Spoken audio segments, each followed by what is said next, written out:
Hola, continuamos en el Evangelio de San Juan, camino a la cruz. Hoy nos toca el capítulo 16 y voy a leer unos breves versículos para luego meditar. Versículo 1. Estas cosas os he dicho para que no tengáis tropiezo. Os expulsarán de las sinagogas, pero viene la hora cuando cualquiera que os mate pensará que así rinde un servicio a Dios. Y harán estas cosas porque no han conocido ni al Padre ni a mí. Si recordamos un poco lo que hemos visto en los capítulos anteriores, cuando el Señor mencionó que Él iba a dejar su paz, una paz que sobrepasa todo entendimiento, al llegar al capítulo 16 nos podemos hacer esa pregunta. ¿Este evangelio de paz que está predicando Jesucristo, el evangelio que iba a ocasionar que sean expulsados e incluso sean muertos por el testimonio de la fe de estos discípulos? Y, y lo que está diciendo el Señor Jesús aquí en estos tres versículos del capítulo 16 es una profecía que día a día, hasta hoy, se va cumpliendo y que fue precisa en ese momento para sus discípulos. Porque esa profecía de nuestro Salvador se sigue cumpliendo hasta el día de hoy. Los apóstoles lo iban a experimentar luego de la partida de Él. Casi todos murieron de manera atroz y en manos de los enemigos del Evangelio. Podemos ver un poco de la historia de la iglesia, la Inquisición española, los papas, cómo dieron muerte a muchos pregoneros de la justicia, en este caso a muchos reformadores. Y hoy en día muchos de nuestros países en el mundo entero siguen siendo dominados por gobiernos comunistas que no permiten que el Evangelio siga siendo predicado. Ese Evangelio de la gracia de Dios. Es por eso que el Señor Jesús advierte esta profecía con mucha precisión que se cumple hasta hoy, y es que serán muchos muertos y que estas personas creerán que rendirán el culto a Dios. Sin embargo, no lo hacen porque no los conocen y no han conocido ni al Padre. Eso muestra la gracia de Dios que nunca es verdaderamente popular. Como lo decíamos en 2 Timoteo 3:12 o como lo dice la Escritura, que cualquiera de los que quieran vivir piadosamente en Cristo Jesús serán perseguidos. Luego en el versículo 7 nos dice el Señor Jesús hablando a sus discípulos: pero yo os digo la verdad, os conviene que yo me vaya, porque si no me voy, el Consolador no vendrá a vosotros. Pero si me voy, os lo enviaré. Qué bendición, qué promesa verdadera, aunque los discípulos no entendían muchas cosas en ese momento y lo que les estaba diciendo el Señor, porque les habla en un sentido figurado más adelante.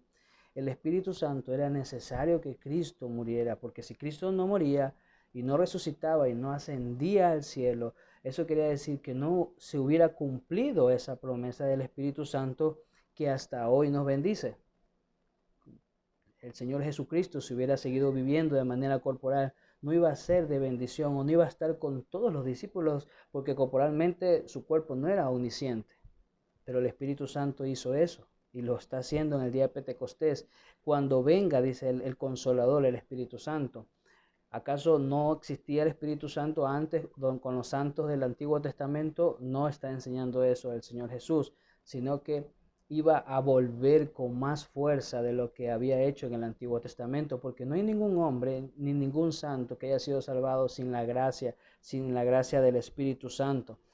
Luego vemos en el versículos del 8 al 11 que Él dice que Él vendrá a convencer al mundo de pecado, de justicia y de juicio, de pecado por la incredulidad de los judíos, de incredulidad hasta el día de hoy que sigue.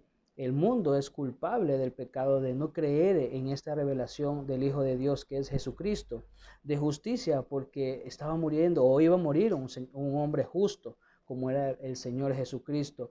Dios Padre mostrando su justicia por medio de la muerte de su Hijo, y que eso iba a mostrar al mundo. Por eso el Espíritu Santo iba a convencer de justicia y también el Espíritu Santo iba a convencer de juicio, porque el príncipe de este mundo ha sido juzgado, hablando de Satanás. Satanás ya no iba a obrar de manera poderosa o de manera completa como lo seguía haciendo, sino que el reino de los cielos que predicó el Señor Jesucristo y los apóstoles iba quitándoles y les va quitando poder hasta el día de hoy al reino de Satanás.